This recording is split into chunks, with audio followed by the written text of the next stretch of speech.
E os ministros militares, nessa época, os 3 ministros militares do Jânio, na verdade, eles não queriam nem saber do Jango como vice, ligado ao Getúlio, ao getulismo, ao trabalhismo, nada disso, né? E os ministros militares, então, ofereceram, inclusive, ao Jânio, não é, o apoio para ele reassumir o poder como ditador. E ele não aceitou. Ué, mas por que não aceitou o apoio dos ministros militares? Não, ele achava que poderia ser reconduzido ao poder a partir da massa, a partir do povo, sem a tutela dos ministros militares. Sem a tutela dos ministros militares. Por isso é que ele não é? Mas os ministros militares não queriam nem saber do João Goulart. E falaram até para o presidente da Câmara na época, o Ranieri Mazzilli, é absolutamente inconveniente o retorno do seu João Goulart ao país. Então, os ministros militares, não é, já ensaiaram o golpe nessa época, você entendeu? Mas aí, o que aconteceu, né? Lá no Rio Grande do Sul, o governador, o Brizola,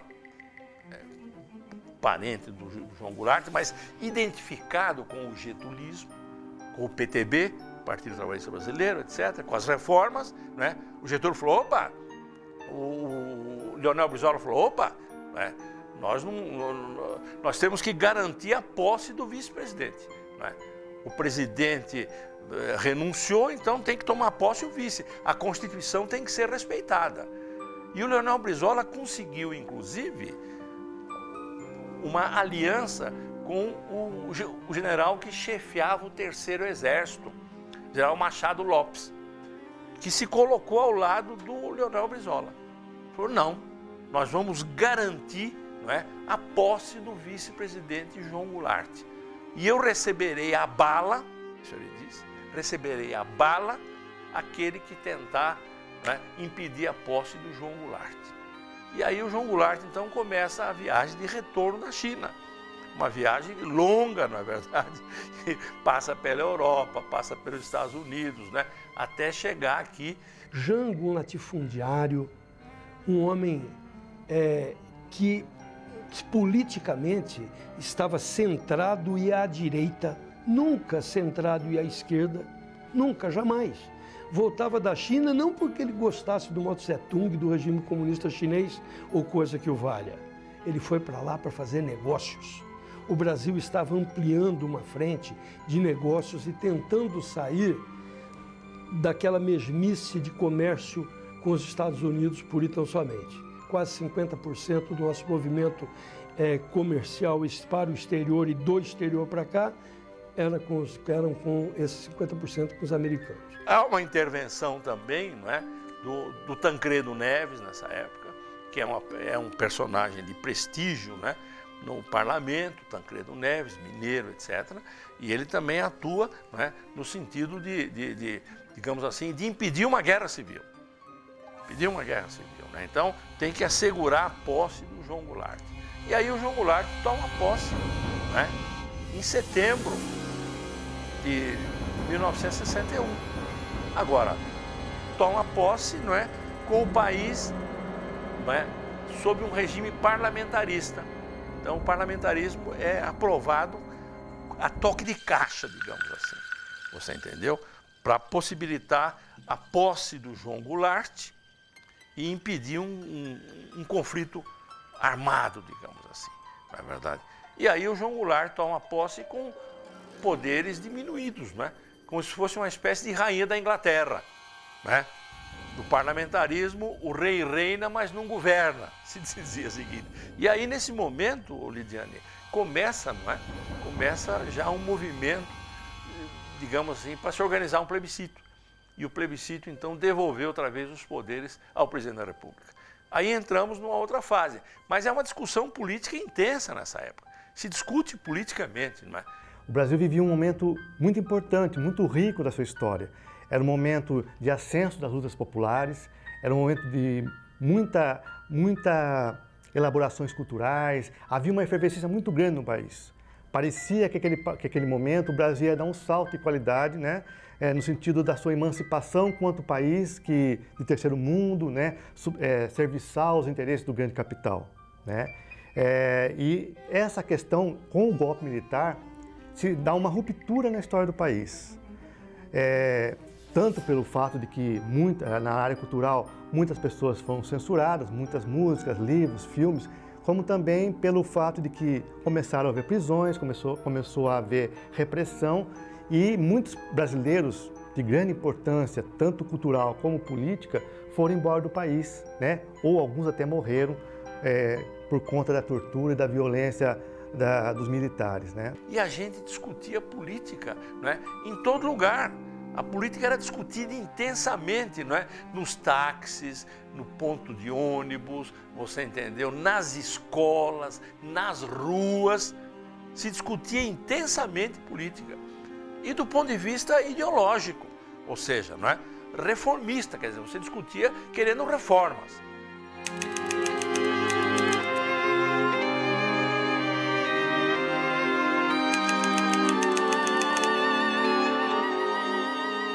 O golpe, não é? Quando ele veio, uma das primeiras providências foi digamos, uma censura nas emissoras, não é verdade? Então a gente experimentou isso aí. Os senhores estão proibidos de dar qualquer notícia sobre a repressão. Quem eram os exilados, milhares de brasileiros foram exilados, foram para o exílio, né? Os que eram presos, né?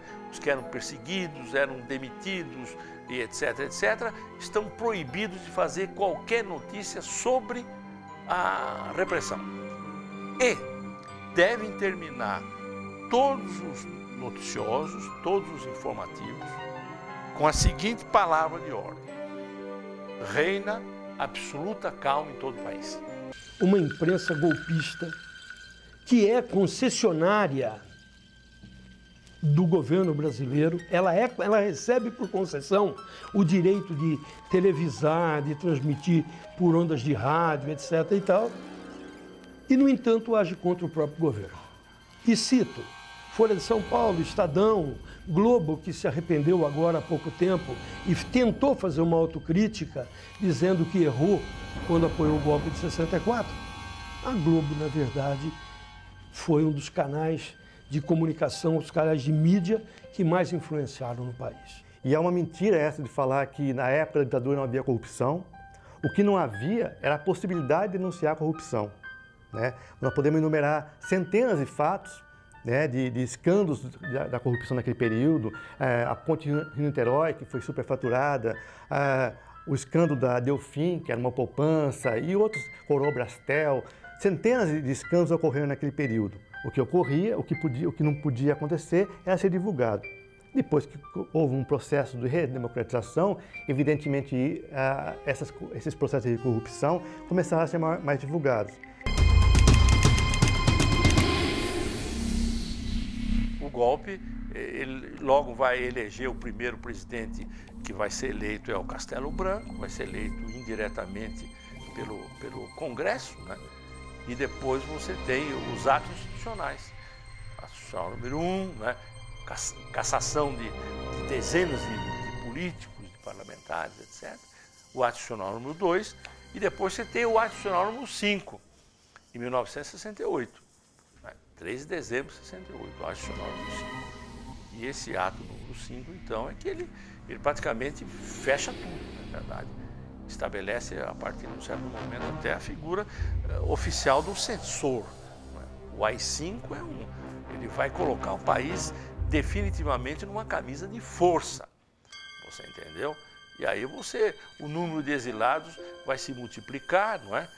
E esses exilados serão aos milhares. Nós tivemos, né, o Brasil teve alguma coisa lá fora, né, na década de 70, em torno de uns 15 mil exilados.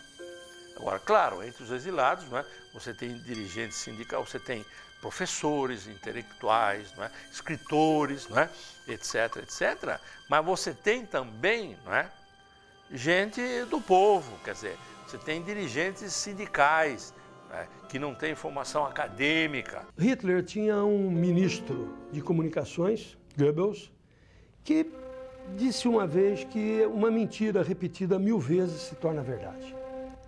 E aqui, Jango era comunista, os comunistas iriam tomar o poder? E não tinha nada disso. Isso não acontecia desse jeito. Não se toma o poder sem o apoio da população em geral. E basta você ver, no dia 19 de março de 64, uma marcha com Deus e a família, pela liberdade, etc. e tal, com 800 mil pessoas em São Paulo em 1964. Ou seja, as pessoas não estavam organizadas, ligadas a um partido comunista, ligadas a um partido socialista. Não estavam. Nós não tínhamos opção política para aquele momento a um nível tão elevado assim. Por quê? Porque era um povo semi-alfabetizado e analfabeto na essência. Nós tínhamos mais de 50% analfabeto nesse país. Era um absurdo. E analfabeto não votava. Por isso, as classes dominantes se mantinham no poder há tanto tempo e queriam muito mais ainda o poder para si. Os militares tiveram um suporte na sociedade civil. Você entendeu? E esse suporte era daqueles, não é, que não queriam reformas. Porque para eles, por exemplo, quem sabe as reformas, não é, elas pudessem, digamos assim, sinalizar com alguma coisa, né, perto do comunismo. Não, nada disso. Eram reformas, né, dentro do capitalismo. Né? Mas em função né, desse alarido todo, que inclusive era também internacional, os Estados Unidos nessa época tomam posição, viu, favoráveis ao golpe. Os Estados Unidos tinham preparado já a chamada Operação Brother Sam. A chamada Operação Brother Sam, com navios, viu? Com navios, né, das Forças Armadas, né, porta-aviões norte-americanos, etc., eles estavam prevenidos para intervir caso fosse necessário.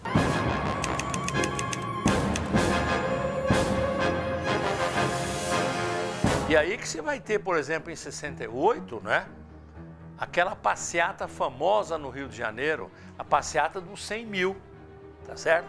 Onde participam, inclusive, os artistas, não é? Os atores, não é? Você tem lá o Chico Buarque de Holanda, você tem o Caetano Veloso, você tem o Zé Celso Martinez Correia, não é? Você tem a Nara Leão, né? Então você tem os agentes culturais, né? Os artistas, não é? O Vladimir Palmeira é um estudante nessa época, é um dos líderes dessa marcha dos 100 mil. Aí então é que a sociedade parece que se reorganiza, né? Mas isso 4 anos depois do golpe, você entendeu? E aí então é que vem a resposta, não é? Violenta do poder militar, que é o AI-5, o ato institucional número 5, você entendeu? E aí para poder fechar tudo mesmo, né? E aí os militares deram um golpe dentro do golpe, que foi o ato institucional número 5.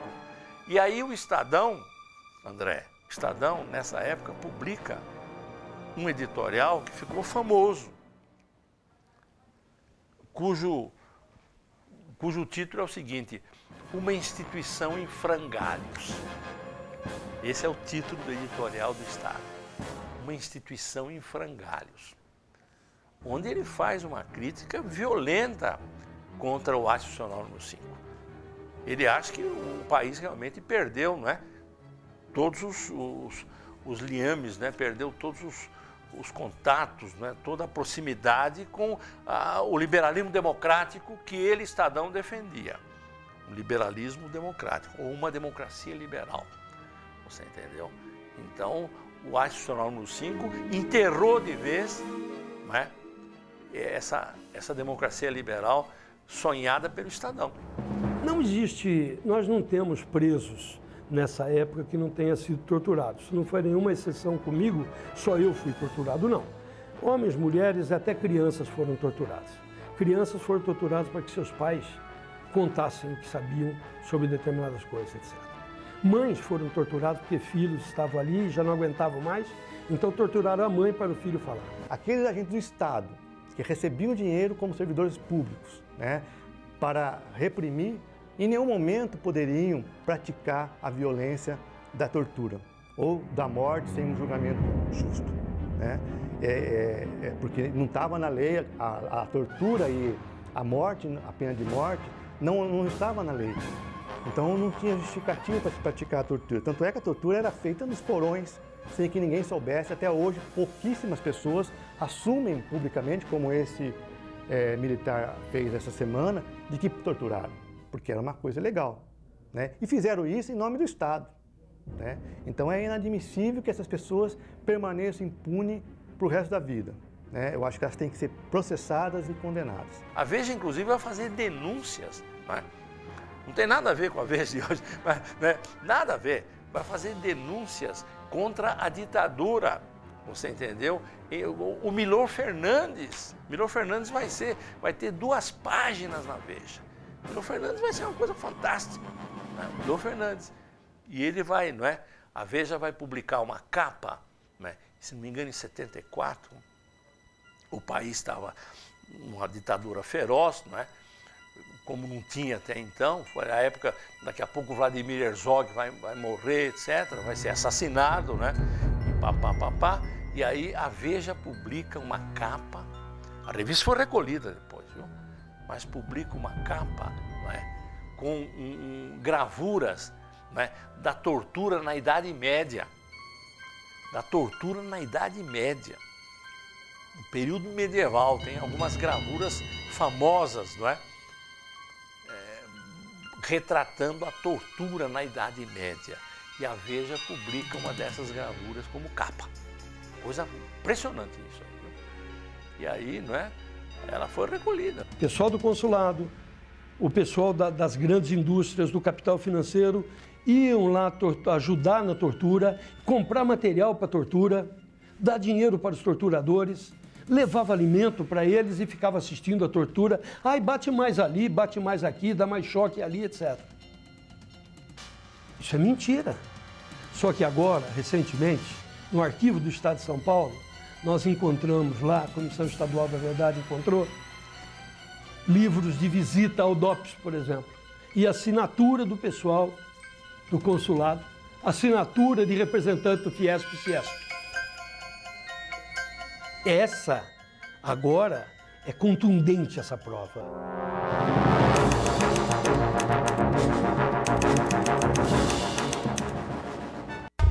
Nós tivemos aqui uma frente anticomunista, um horror, a FAC. E a Comissão da Verdade está levantando, mapeando. E essa FAC teve uma interação muito grande com jovens da alta sociedade bauruense.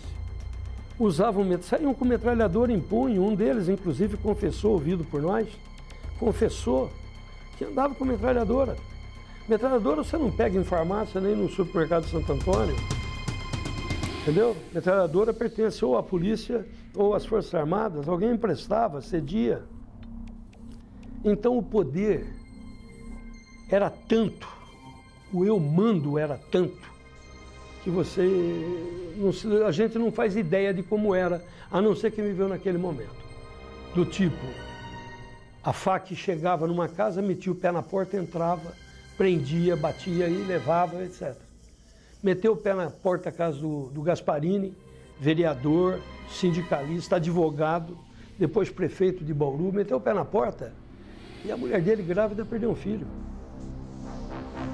Bauru não sabe disso. Essa FAC era um grupo paramilitar, organizado por um promotor de justiça, Silvio Marques Júnior, né?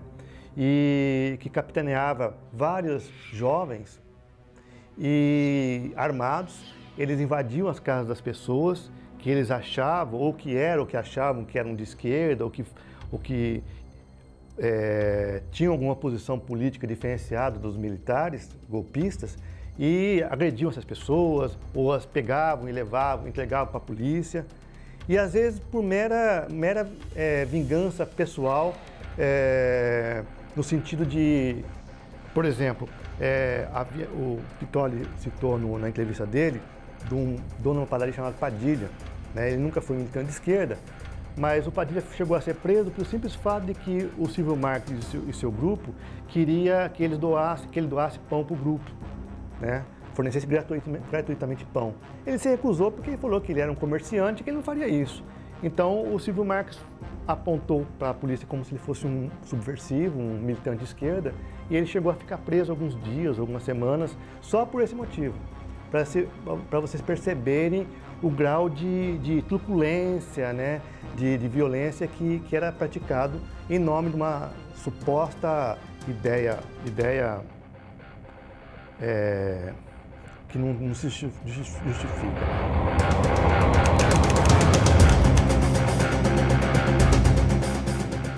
Vai se organizar, por exemplo, a guerrilha depois no Araguaia. Você entendeu? Eu tive aluna, por exemplo, em Assis, né, que acabou participando da guerrilha, a Helenira Nazaré, acabou morrendo lá. Em Bauru mesmo, você vê uma família aí, né, de 3 guerrilheiros, né, os irmãos Petit, na verdade, cujo, né, uma delas, a Maria Lúcia Petit, ainda teve o corpo recuperado e, né, foi trazido para Bauru, etc, etc. Agora, os irmãos dela, os corpos desapareceram. Né? O combate à guerrilha foi um combate selvagem, né? Um massacre. Muitos militantes eram mortos na tortura, às vezes por um excesso do serviço do torturador, não havia interesse de matar, só de torturar, mas às vezes erravam um pouco na dose e a pessoa morria. Então eles criavam um laudo falso, alegando que a pessoa tentou fugir, foi atropelada, se suicidou, como o caso do Herzog. A ditadura foi uma desgraça. Um golpe, nunca mais. Você entendeu? Isso foi um atraso para o país, sem dúvida nenhuma. Por isso é que eu acho importante, não é, estarmos fazendo o resgate do golpe, e vocês são, não é, um agente importante nesse resgate, não é, para esclarecer o que foi esse período. Não é? Um período sombrio da nossa história. Essa ditadura, ela tem que ser resgatada para que nós não entremos outra vez numa aventura desta, não é? Sabendo o que aconteceu, quem vai na igreja rezar e bota o joelho lá e reza e pede perdão por seus erros, sabendo o que aconteceu, não vai querer de volta uma situação como a que nós vivemos. A importância de falar é mostrar para todas as pessoas, principalmente para os mais jovens, esse momento da história do Brasil. Né? E não só para os mais jovens, porque a gente sabe que uma grande parcela da população realmente, mesmo tendo vivido aquele momento, ele passou em branco por aquele momento, à margem daquele momento, porque era um momento de muita censura, né? E que as pessoas muitas vezes ficaram alheias àquilo lá. Né? Haja visto o que aconteceu em 70, quando o Brasil foi campeão do mundo, né? O Brasil todo comemorando, com as pessoas sendo torturadas, né, nas delegacias de polícia do Brasil todo. Então, falar disso hoje, era melhor que não precisasse falar hoje. Que nós tivéssemos falado 30 anos atrás, quando acabou a ditadura, né, e a gente pudesse já ter encerrado essa página da nossa história, virado essa página e já começado a construir um país melhor. Mas, infelizmente, não foi assim. Então, falar hoje é um momento, principalmente porque nós estamos aí descomemorando os 50 anos, né, mas aproveitando esse momento para lembrar que existiu essa ditadura, que as sequelas dela continuam existindo no nosso país e que nós precisamos apontar o que aconteceu naquele momento de forma clara, resgatar a verdade para que a gente consiga avançar no nosso país, caminhar para frente e construir uma nação melhor para a maioria da população. Você se viola quando tiram sua roupa, porque você está nu, você está desprotegido, como se isso fosse uma armadura. Né? Então, quando eu fui preso, eu não vi tirarem minha roupa porque eu entrei na sala de tortura, estava sendo torturado o Onofre Pinto, que era do Comando Nacional da VPR, e era a quem eu me ligava. E o Onofre estava com a cabeça caída depois de um banco comprido, ele deitado no banco, cabeça para trás, fio de eletricidade no pênis, na orelha, e eu entrei, eles deram um choque nele e falaram, ele gemeu e falaram, fala do Pitoli. Aí ele começou a falar alguma coisa e é uma situação bastante constrangedora, porque levantaram a cabeça dele e falaram, olha quem está aí. Aí ele falou, desculpa, Pitoli. O que você vai desculpar? Não desculpar? O que você vai falar? Seu companheiro, seu irmão, está ali, quase morto, ele era arrastado, ele não andava. O que você pode dizer sobre isso? É bastante, até hoje, são duas cenas que me incomodam muito e me deixam emocionado porque uma delas é essa do Onofre. Em seguida eu levei um murro na barriga, no fígado e caí. Quando eu dei por mim já estava amarrado e de pendurado no que eles chamam de polé, pelo pau de arara, de ponta cabeça, de pendurado com a mão para trás, fio de eletricidade no pênis, na orelha, e choque, pancada, e apagava um cigarro nas nádegas, e aí foi pauleira. Eram umas 6 e pouco da tarde, eu fui arrastado para a serra, eram umas 4 da manhã por aí.